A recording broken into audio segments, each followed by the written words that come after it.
Hello and welcome to the show. Today we're having our video podcast called Staffing Industry Discussion. This is our weekly discussion about what's going on in the staffing recruiting industries. We typically bring on the best of the best when it comes to recruiting and staffing, and today is no exception. Today our guest is owner of Everest Staffing and Recruiting. Her name is Paula Arango, and she has been around since 2017. I'm really excited to bring her on board. Without further ado, my name is Matt Klinsky, and I'm your host, and this is Paula Arango. How are you today?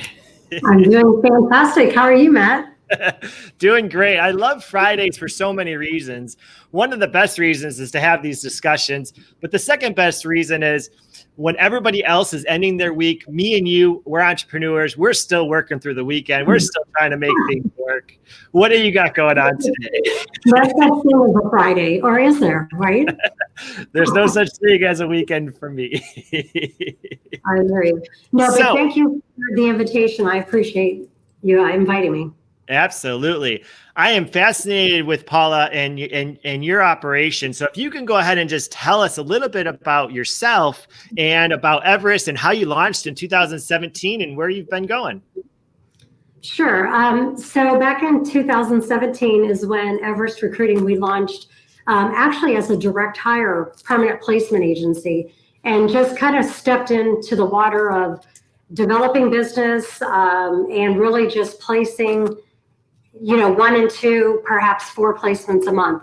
And as we were progressing with the organization, with my level of experience, as you know, in staffing, I've got 20 plus years in temporary staffing. I kind of ventured into a relationship to go down that path to do temp to hire and contract staffing.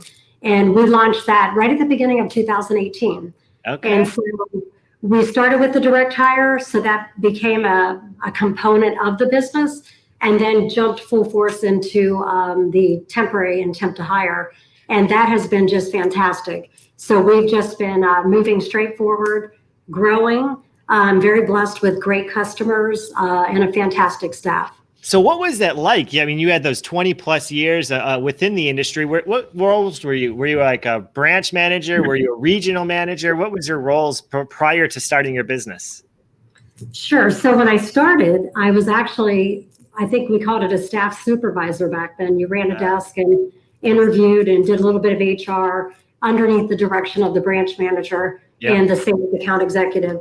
And then from that, I kind of elevated through my career with Norrell, which was a franchise here in Orlando. We were one of the top performing, actually, for many years. And then I became an area director for the franchise, one of the senior level managers. Okay.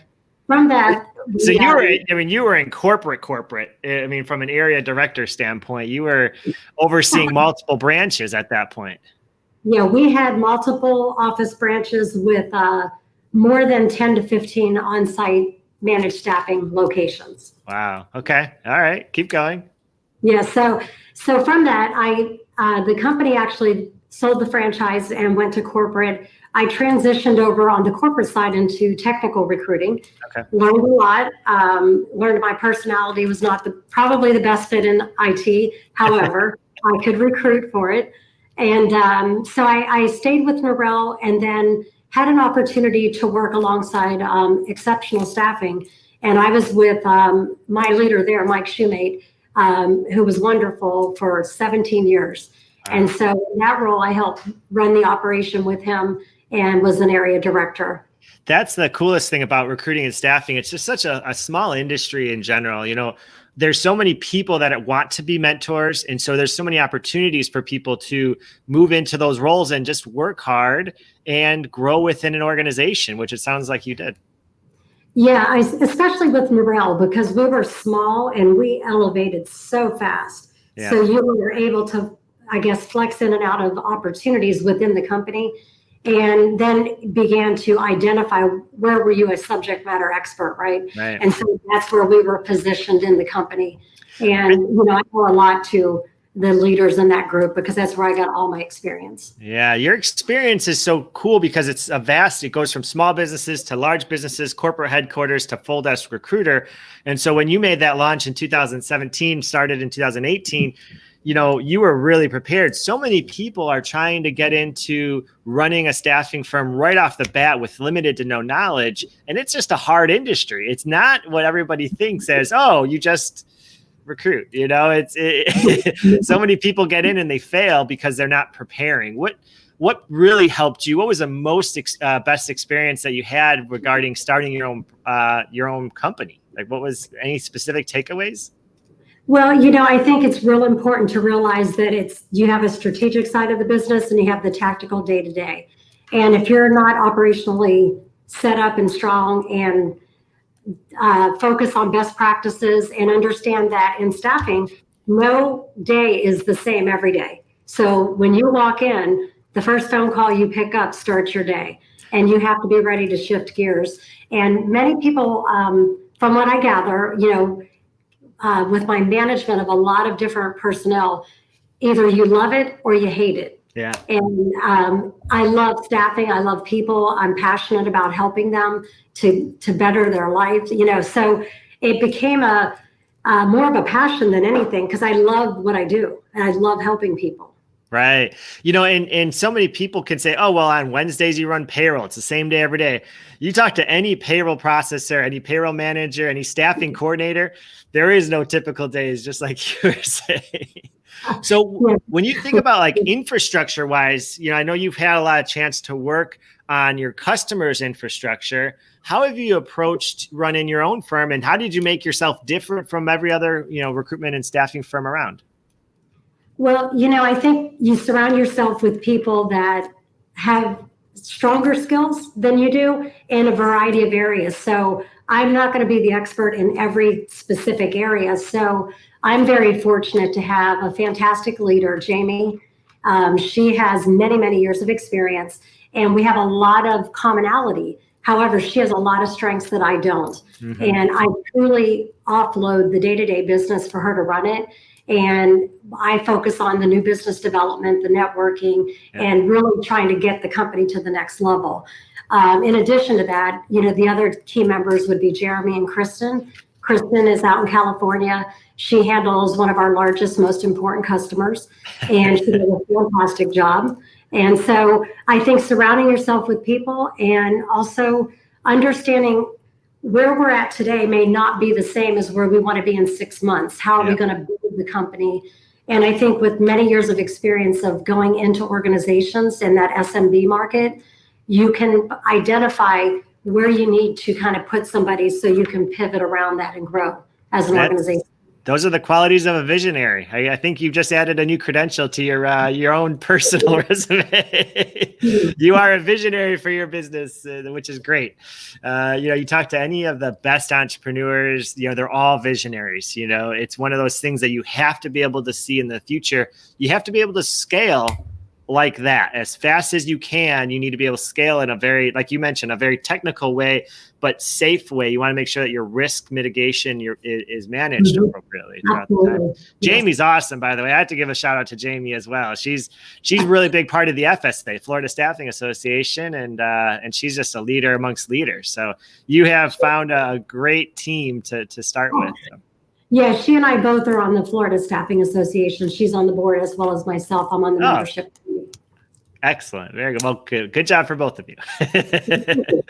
So you mentioned you had a worker in California. How is that infrastructure set up for you in terms of your organization, in terms of servicing customers outside of Florida? So going into it, we've always been virtual and we've always been at a national level. So going into COVID, as an example, was not very hard for us because we were already set up to work with our employees, our clients. They're already aware that we were virtual and all of that. And with Kristen out in California, she has an on-site office at our client location. And then she also works from her home office. And then we are actually expanding in that market. We're gaining a lot of new traction with new businesses. And so her level of experience, she's got quite an extensive background in staffing as well. With one of our competitors, and she's come a long way, and our client is very pleased and growing, and she's able to scale up. And then we add on staff, whether it's on a contract basis and utilize our own service, or if we're going to add on a permanent position to grow the company. What is your, what's your split in terms of recs right now between contract to perm, and direct hires? In terms of like orders. Yeah. So right now, everything is contract or contract to hire. Mm-hmm. And I think you and I were discussing the length of the contract to hire is changing. Yep. And what I'm finding, many companies that I'm talking with, basically what we've been discussing is, where are you at today? And do you even look 3 months ahead? Most companies are not looking 3 months ahead. They're just trying to tread water to see what the next 30 days look like. Yeah. So I'm really trying to offer a solution, whether it's temporary, and just to fill in and try to understand the mix of where they're going in 2021. How can we be a part of your planning in that particular growth?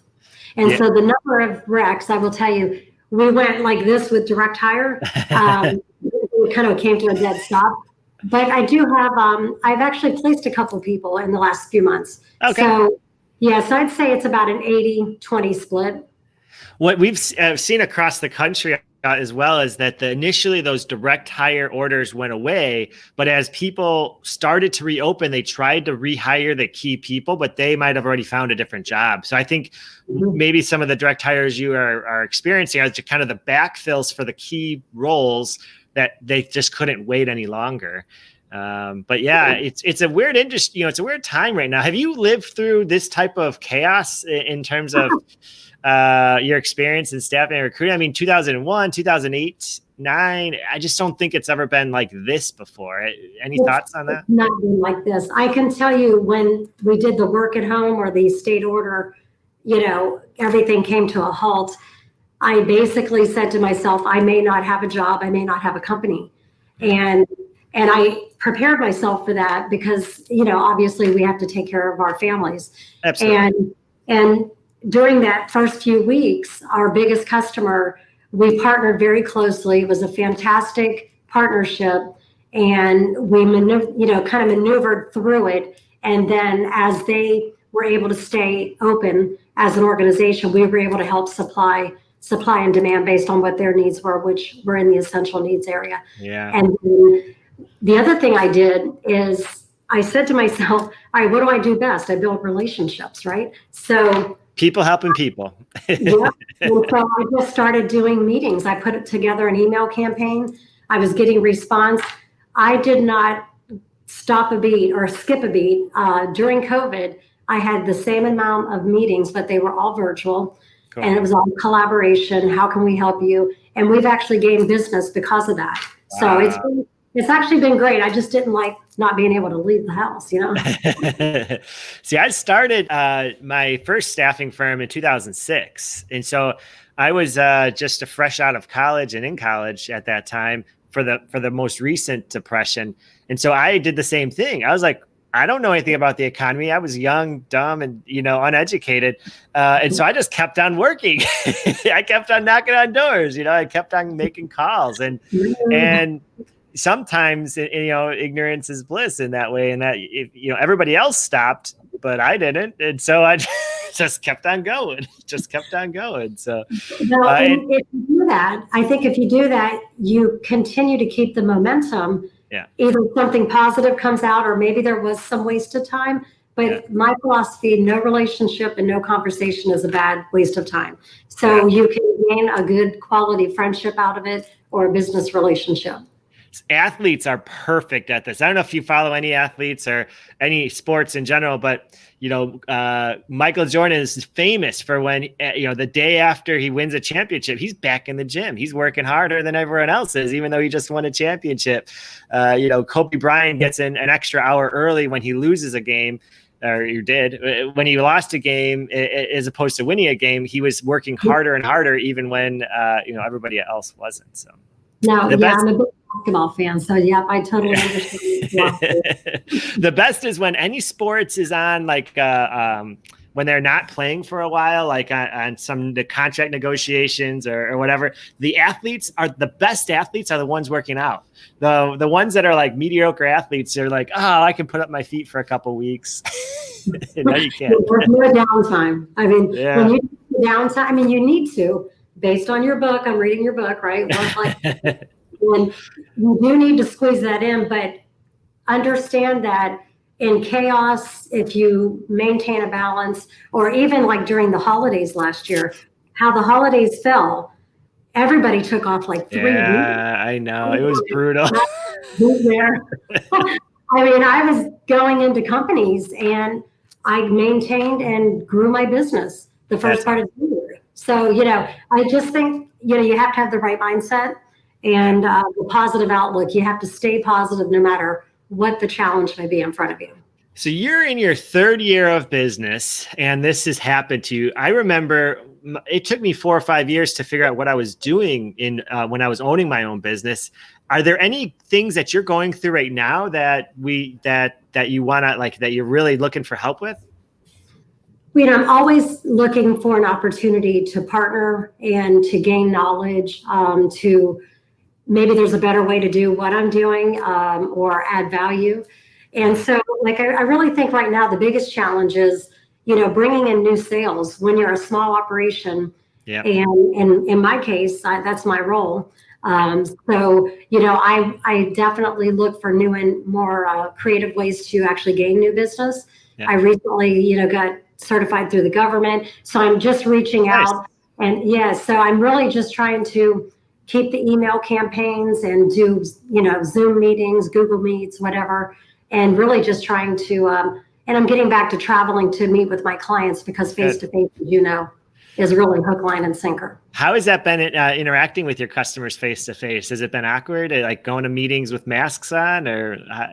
Yeah. Do you send out an email saying, "Hey, should I wear my mask to the office? Should I not? What's the protocol?" I just automatically, I have the mask, I wear the mask, I social distance, I have this, the sanitizer. I usually make sure it's okay with the customer or the company. I haven't had a lot of face-to-face. I've done a couple networking with a couple groups, and then had a client meeting, and he was totally fine. We distance, and then the new office space, we have it set up where we're 6 feet apart. And so, you just have to follow the ground rules, right? And that way you stay safe and keep others. Yeah. Yeah. What is your approach to working with customers? It sounds like you take a very consultative approach.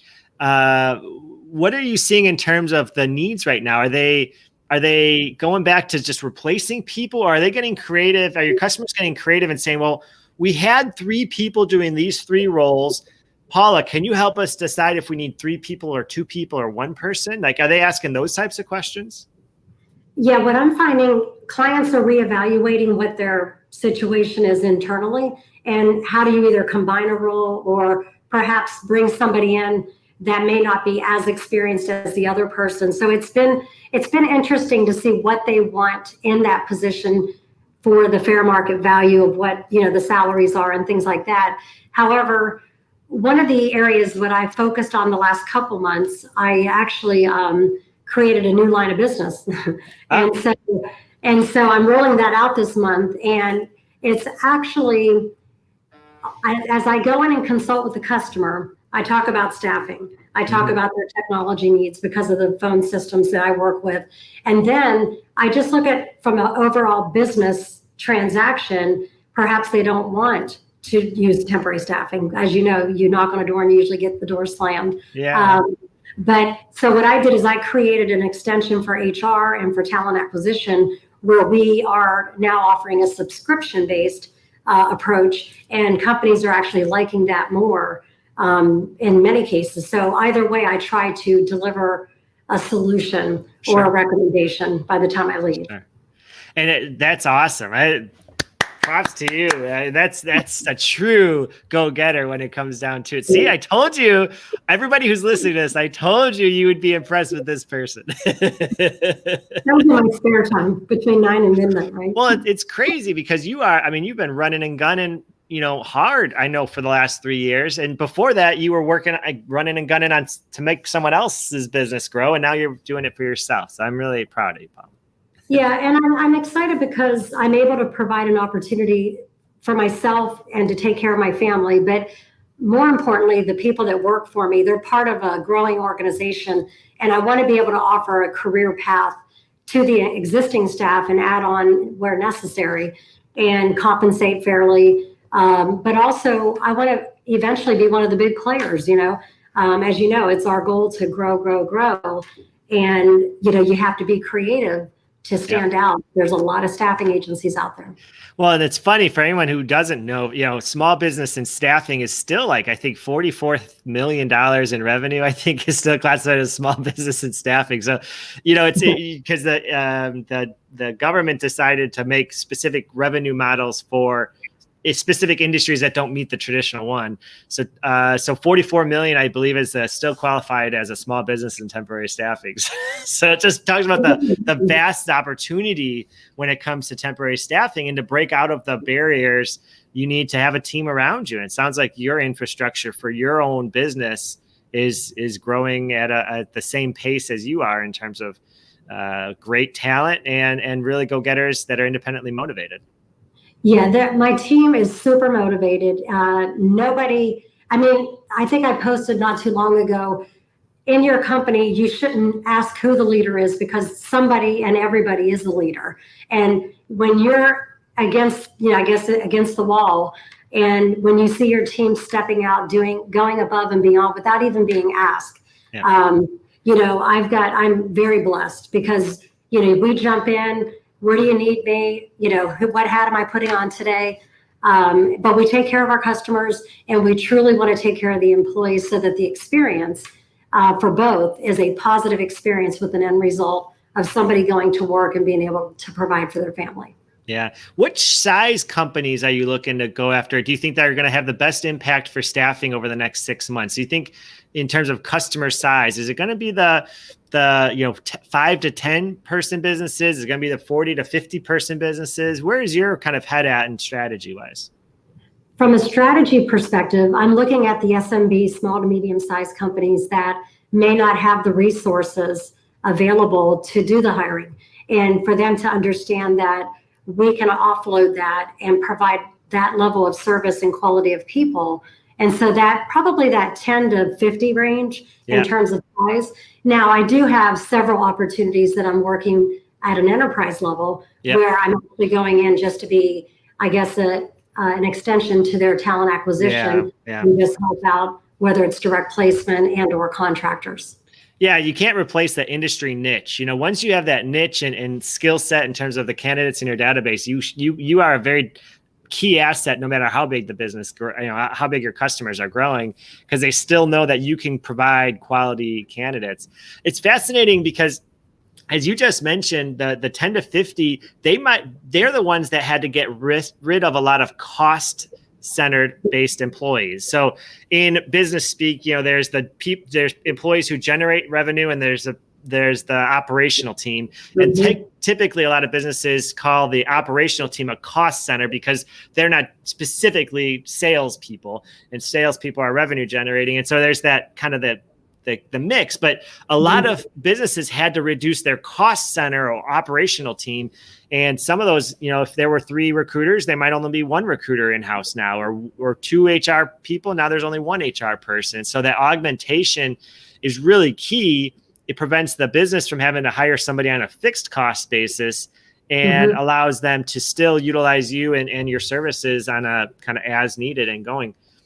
Have you seen any changes besides that I mentioned? No, you're right on, because many companies had to, reallocate or move people around, or unfortunately lay them off or furlough. And now that they are going back into the recovery from COVID, not that it's going away, but back to work, which is, it's very unfortunate for so many people right now. And I think where agencies can add value is to really stop and listen. What is that company looking for? How can they partner with you? Who do you collaborate with that you can bring a resource?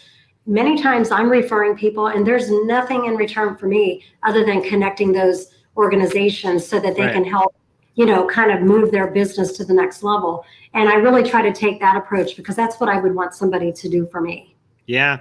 And so many people in LinkedIn now I don't know, I get a ton of LinkedIn messages. I mean, I probably get 40 to 50 LinkedIn messages a day, even on weekends. And a lot of them are automated robots. You can tell the automated ones from the non, which is fine. I'm nothing against sales, but it's the genuine people. They just have something different that they say, and you can't even write it out. Even if I recorded what you were saying, I could never duplicate it. It's that genuine approach of helping people that really, I think, stands out in a culture where there's so many automated bots. I don't know. Do you get a lot of LinkedIn messages as well?